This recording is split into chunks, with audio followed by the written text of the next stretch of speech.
Estaba seguro de que era un trabajo de mantenimiento del patio. Nada más que quitar un árbol viejo y nivelar la tierra. Pero un solo golpe del excavador cambió toda su vida. Daniel Rivera tenía 42 años y una vida que, vista desde afuera, parecía tan ordinaria que casi resultaba invisible. Cada mañana se levantaba antes del amanecer, preparaba café en la misma cafetera desgastada que había comprado el año de su divorcio y revisaba en silencio la agenda del día mientras la casa aún dormía. Trabajaba como coordinador técnico en una escuela pública del municipio, un puesto que exigía precisión constante y rara vez ofrecía reconocimiento. Era él quien solucionaba los fallos eléctricos en las aulas, quien actualizaba los sistemas informáticos, quien organizaba inventarios y respondía a llamadas urgentes cuando algo dejaba de funcionar. Su labor sostenía la rutina de cientos de personas, pero casi nadie sabía su nombre. Vivía con su hija Sofía, de 12 años, en una casa antigua al borde de un vecindario tranquilo.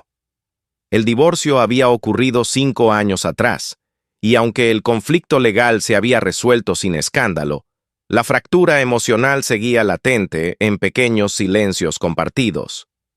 Daniel nunca hablaba mal de su exesposa, pero cada vez que miraba a su hija, sentía una punzada de responsabilidad. Había prometido que, pese a las dificultades, ella crecería con estabilidad, sin sentir que el mundo podía desmoronarse de un momento a otro. La casa que había comprado representaba esa promesa. Construida a principios de los años 60, en plena era de tensiones globales y temores nucleares, tenía una estructura sólida, pero estaba envejecida. Los pisos crujían con cada paso nocturno, las ventanas dejaban escapar el calor en invierno y permitían que el verano se colara sin permiso, y el sistema eléctrico requería constantes ajustes. Daniel dedicaba fines de semana enteros a pequeñas reparaciones que realizaba con paciencia meticulosa, no porque le gustara el bricolaje, sino porque no podía permitirse pagar a un profesional. La hipoteca era una presencia constante, una sombra que nunca desaparecía del todo. Cada mes distribuía su salario con una precisión casi matemática, destinando cada dólar a una necesidad concreta. No había vacaciones costosas ni compras impulsivas. Todo estaba orientado a mantener el equilibrio. Sin embargo, en ese equilibrio siempre había un punto vulnerable: el patio trasero. Desde el primer día que visitó la propiedad antes de comprarla, Daniel supo que el patio era un problema. Un árbol muerto se alzaba en el centro como un monumento a la negligencia. Sus raíces gruesas habían fracturado la vieja acera de concreto y comenzaban a deformar el terreno.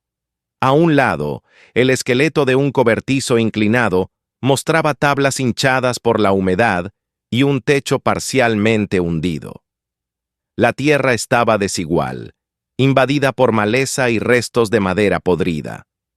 Daniel había cerrado los ojos ante ese paisaje durante años, prometiéndose que algún día lo arreglaría. Ese día tardó casi 4 años en llegar. Durante ese tiempo ahorró con disciplina, renunció a pequeños lujos y dejó de lado deseos personales.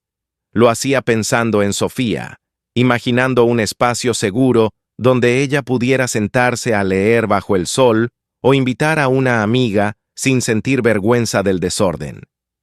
Cuando por fin reunió lo suficiente, contactó con una pequeña cuadrilla de trabajadores independientes dispuestos a retirar el árbol muerto, demoler el cobertizo y nivelar el terreno por un precio que no arruinara su presupuesto. La mañana en que llegaron las máquinas, Daniel sintió una mezcla de nerviosismo y alivio. El ruido del motor del excavador rompió la quietud habitual del vecindario. La tierra comenzó a abrirse bajo el peso de las orugas metálicas, y las primeras ramas cayeron con un crujido seco. Daniel observaba desde la cocina con una taza de café entre las manos, sintiendo que, por primera vez en mucho tiempo, estaba tomando el control de algo que había dejado pendiente. Las horas iniciales transcurrieron sin incidentes. El árbol fue perdiendo sus ramas, el tronco se inclinó lentamente y el cobertizo empezó a desmoronarse bajo las herramientas. La tierra removida dejaba al descubierto capas de suelo que no habían visto la luz en décadas. Daniel se permitió imaginar el patio nivelado, quizás sembrado de césped nuevo, tal vez con una pequeña mesa donde pudiera sentarse al final del día. Fue cerca del mediodía cuando todo cambió. Daniel había entrado a la casa para rellenar su taza, cuando escuchó un sonido distinto, un golpe metálico seco que no se parecía al desgarramiento de raíces ni al choque contra piedras comunes. El motor del excavador se detuvo de inmediato. El silencio que siguió fue más inquietante que el ruido. Regresó al patio y encontró a los trabajadores inclinados sobre un área recién excavada. Bajo la capa de tierra húmeda asomaba una superficie lisa de concreto, perfectamente recta. No tenía la irregularidad de los cimientos del cobertizo ni el aspecto desgastado de una simple losa. Cuando uno de los hombres la golpeó con una barra metálica, el eco que devolvió fue hueco. Daniel sintió una tensión inesperada en el pecho. Aquello no era normal. La cuadrilla amplió la excavación, retirando más tierra con cuidado. Poco a poco, emergió el contorno oxidado de una escotilla metálica. Las bisagras estaban corroídas, pero la estructura permanecía firme. La puerta había sido ocultada deliberadamente bajo capas de tierra compactada y raíces. Cuando finalmente lograron levantar la escotilla, un aire frío y denso escapó desde abajo, cargado de olor a concreto envejecido y metal. Daniel se acercó al borde. Una escalera de acero descendía hacia la oscuridad, fija a paredes de hormigón que parecían intactas. La primera reacción fue de incredulidad. Pensó en un viejo tanque séptico o en algún tipo de refugio improvisado. Pero al iluminar el interior con una linterna potente, quedó claro que aquello era más complejo. No se trataba de una cavidad accidental, sino de una estructura planificada. Al día siguiente regresaron con iluminación adecuada y equipo de seguridad. Daniel, pese a la advertencia prudente de los trabajadores, insistió en descender. Cada peldaño resonaba con un eco sordo. Al llegar al fondo, sus botas tocaron un suelo de concreto sorprendentemente seco. Frente a él se extendía un corredor angosto, de paredes lisas y uniformes, con una puerta metálica reforzada al final. Entraron en la primera habitación. Allí encontraron una cama metálica, una mesa pequeña, latas de conserva alineadas y revistas antiguas que hablaban de política internacional y estrategias de supervivencia de los años 60. El ambiente no estaba deteriorado por humedad ni invadido por animales. Era como si el tiempo hubiera quedado suspendido. Daniel comprendió entonces que lo que había bajo su patio no era un simple refugio improvisado. Era un búnker completo, construido con intención y meticulosidad. No sabía aún quién lo había edificado ni con qué propósito exacto, pero algo dentro de él le dijo que aquel hallazgo no sería una curiosidad pasajera. Era el comienzo de una historia enterrada durante décadas, que ahora, por una razón que no podía explicar, había decidido salir a la luz bajo su casa. Mientras subía nuevamente a la superficie y el sol de la tarde iluminaba el terreno removido, Daniel sintió que el suelo que creía conocer había cambiado para siempre. No era solo la tierra la que se había abierto, sino el pasado mismo, y con él, la posibilidad de que su vida estuviera a punto de transformarse de una manera que aún no alcanzaba a imaginar. La noche después del primer descenso, Daniel apenas pudo dormir. Cada vez que cerraba los ojos veía la escalera metálica hundiéndose en la oscuridad y las paredes de concreto que parecían haber resistido el paso del tiempo con una firmeza casi obstinada. A la mañana siguiente, regresó al búnker con la cuadrilla, esta vez preparados para explorar con mayor profundidad. La curiosidad había reemplazado al desconcierto inicial, pero también había una cautela nueva en cada movimiento. Descendieron nuevamente por la escalera y avanzaron más allá de la primera habitación. El corredor se extendía con una linealidad fría y precisa, como si hubiera sido trazado por alguien que pensaba en términos de resistencia y supervivencia. La siguiente puerta conducía a una estancia más amplia. Al abrirla, la luz reveló estanterías metálicas alineadas contra las paredes, cargadas con provisiones cuidadosamente organizadas. Latas de alimentos con etiquetas descoloridas, herramientas envueltas en telas antiguas, bidones vacíos de combustible y cajas etiquetadas con fechas que se remontaban a los años 60.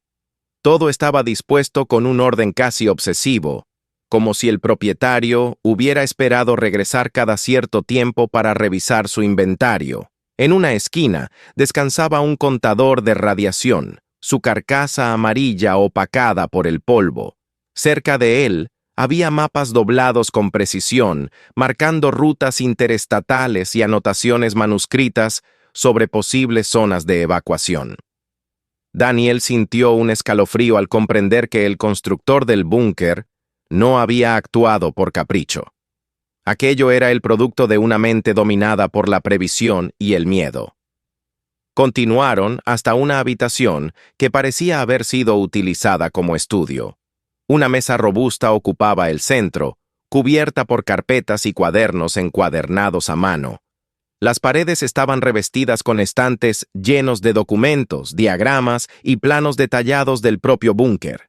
Había esquemas de ventilación, cálculos de resistencia estructural y anotaciones técnicas minuciosas. No era el trabajo de un aficionado, sino de alguien con conocimientos sólidos en ingeniería o construcción.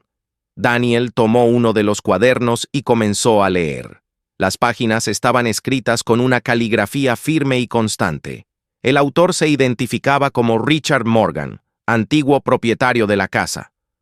Las primeras entradas describían el clima político de la época, la amenaza latente de guerra nuclear y la convicción creciente de que el mundo podría desmoronarse en cualquier momento. Con el paso de las páginas, el tono se volvía más íntimo.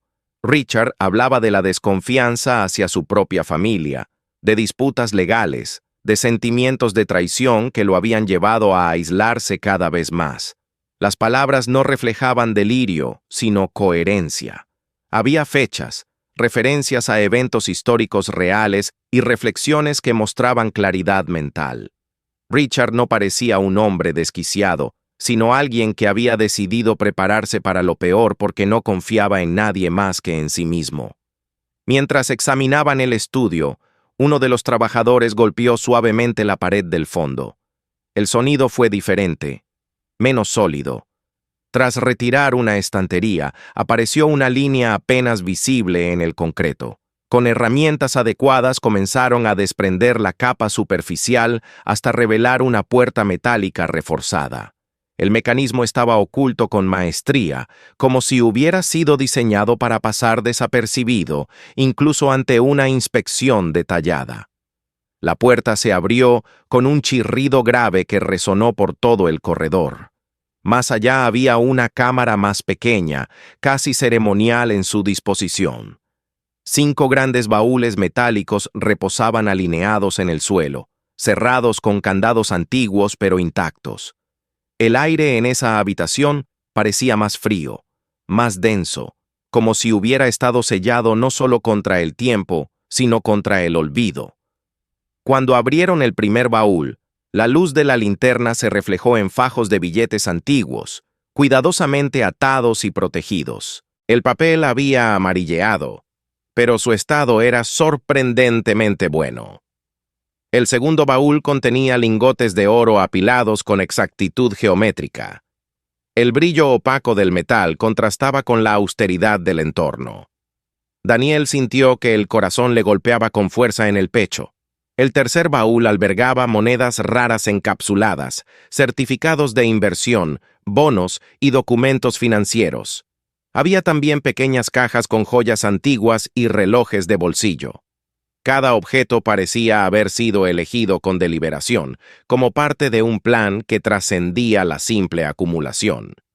En el cuarto baúl encontraron algo distinto: sobres sellados con cera, carpetas etiquetadas y un paquete cuidadosamente protegido en plástico. Entre esos documentos estaba una carta dirigida a quien encontrara el búnker tras la muerte de su constructor. Daniel la tomó con manos temblorosas y comenzó a leer en silencio. Richard declaraba que no deseaba que su fortuna fuera entregada a sus familiares, a quienes consideraba responsables de su aislamiento y sufrimiento. Expresaba con claridad su voluntad de que aquel legado beneficiara a una persona que realmente necesitara una segunda oportunidad. Las palabras eran firmes, sin rastro de ambigüedad. No era un simple desahogo emocional, sino una declaración consciente de intención. Daniel sintió una mezcla de asombro y responsabilidad que le pesaba en el pecho.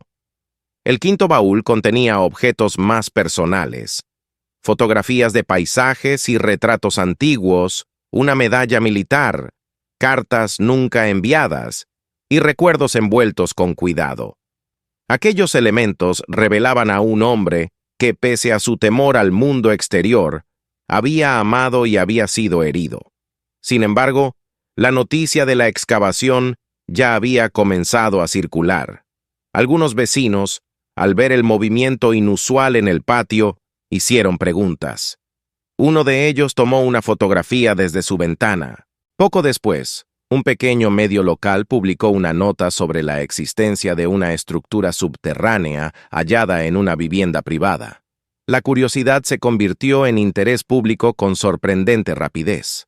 Al día siguiente aparecieron periodistas frente a la casa. Hicieron preguntas, solicitaron declaraciones y especularon sobre tesoros escondidos. Daniel evitó dar detalles, pero la atención mediática no se detuvo. Con ella llegaron también personas que afirmaban ser descendientes de Richard Morgan. Alegaban que el contenido del búnker pertenecía a la familia y que debía formar parte del patrimonio hereditario. Las cartas de abogados comenzaron a llegar. En ellas se exigía acceso inmediato a la propiedad y a los bienes encontrados. Se cuestionaba la legalidad de la excavación y se insinuaba que Daniel había actuado de mala fe. El patio trasero, que hasta hacía unos días era un simple proyecto doméstico, se había convertido en el epicentro de una disputa. Abrumado, Daniel buscó asesoría legal. Fue entonces cuando conoció a Clara Martín, una abogada especializada en casos de propiedad y herencias complejas. Clara examinó los diarios, la carta y los documentos financieros con una atención meticulosa.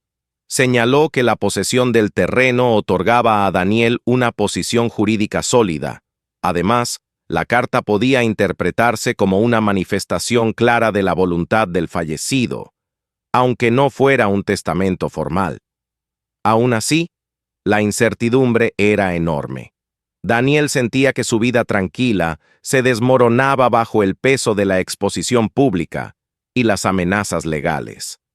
Temía que el proceso judicial absorbiera sus ahorros y pusiera en riesgo la estabilidad que tanto había protegido para su hija.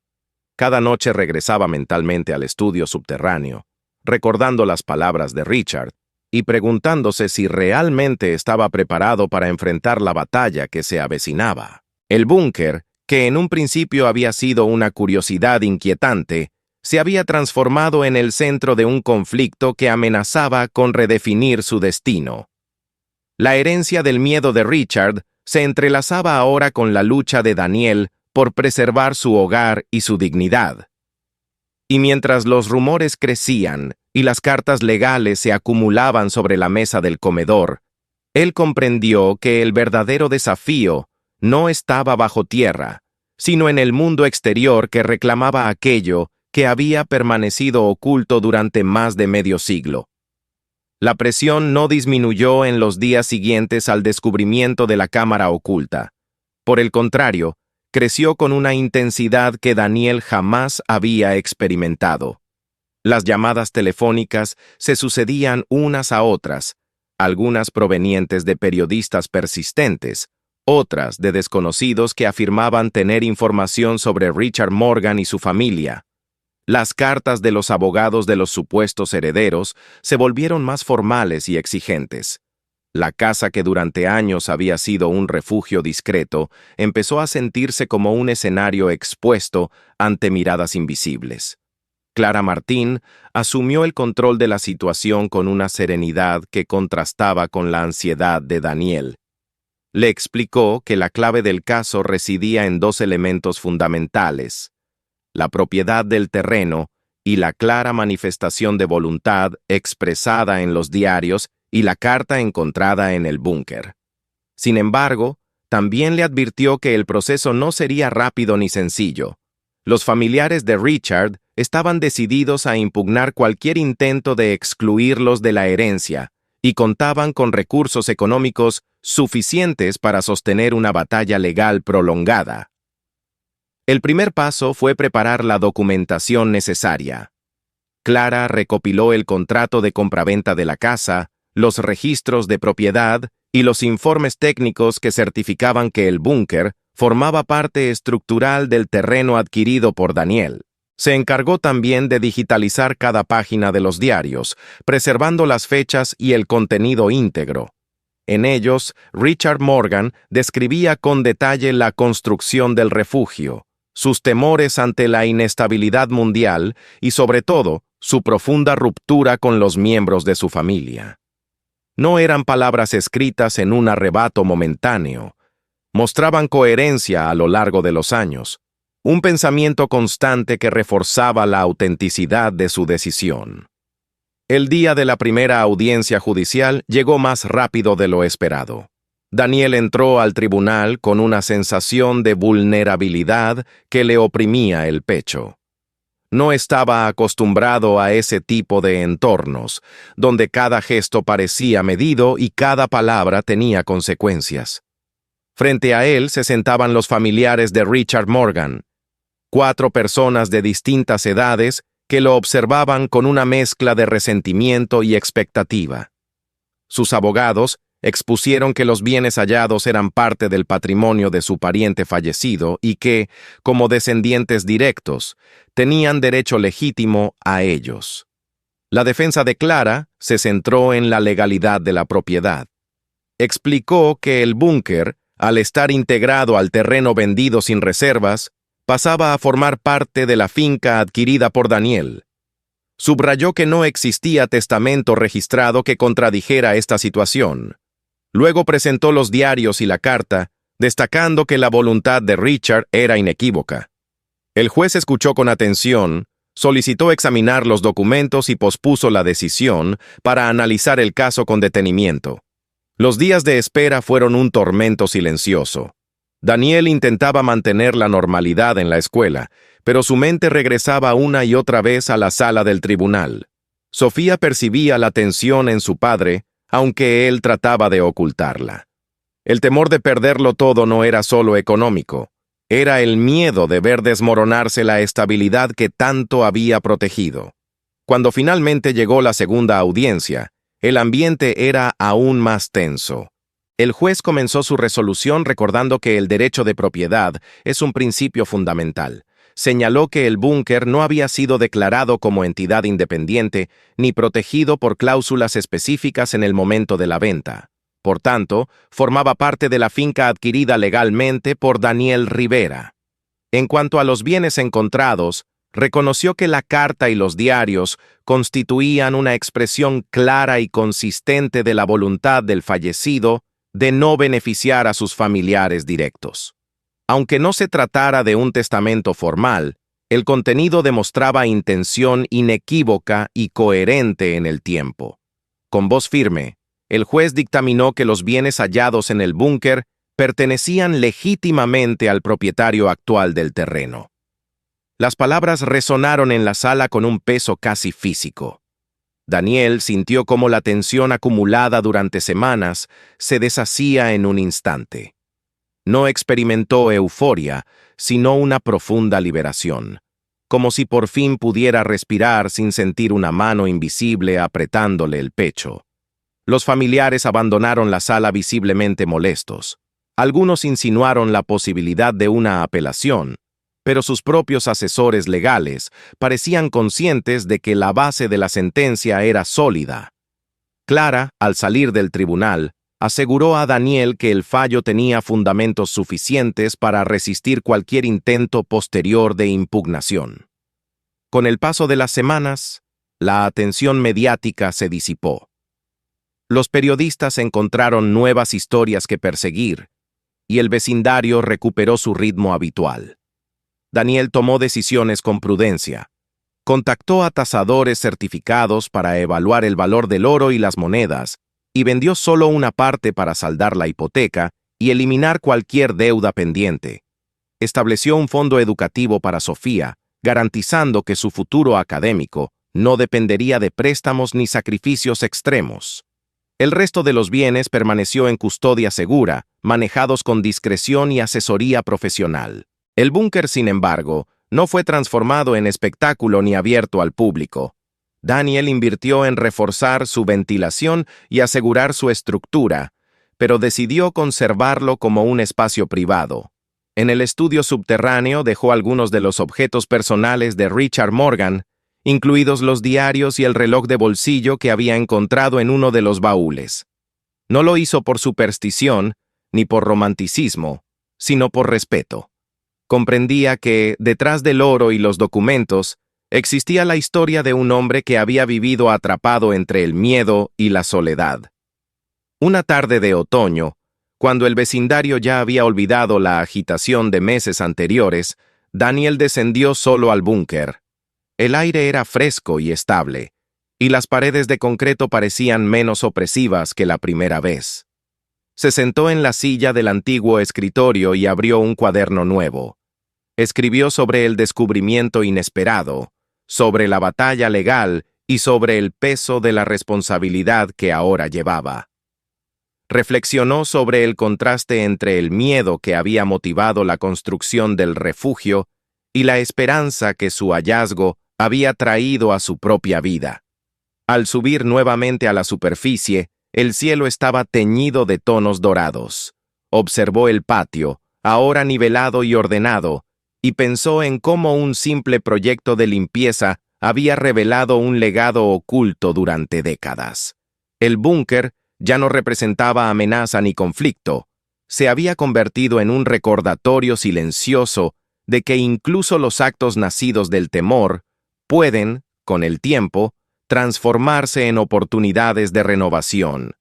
Daniel comprendió que la verdadera herencia no era el oro ni los documentos financieros, sino la posibilidad de romper el ciclo de inseguridad que había marcado su vida adulta. Por primera vez en muchos años, el futuro no se presentaba como una serie interminable de preocupaciones, sino como un espacio abierto a nuevas decisiones. Mientras cerraba la escotilla con firmeza y regresaba a la luz del atardecer, sintió que el pasado había quedado en su lugar, bajo tierra, y que lo que emergía ahora era una vida construida no sobre el miedo, sino sobre la certeza de haber enfrentado la tormenta y haber salido de ella intacto. Si esta historia te sorprendió, de verdad, imagina lo que viene después. Suscríbete al canal ahora mismo para no perderte nuevas historias impactantes que cambian destinos en un instante. Muy pronto habrá más descubrimientos inesperados, herencias secretas y giros que te mantendrán sin poder apartar la mirada. No dejes de ver los otros videos del canal. Y no olvides compartir este video con alguien que necesite motivación, esperanza o simplemente una historia poderosa.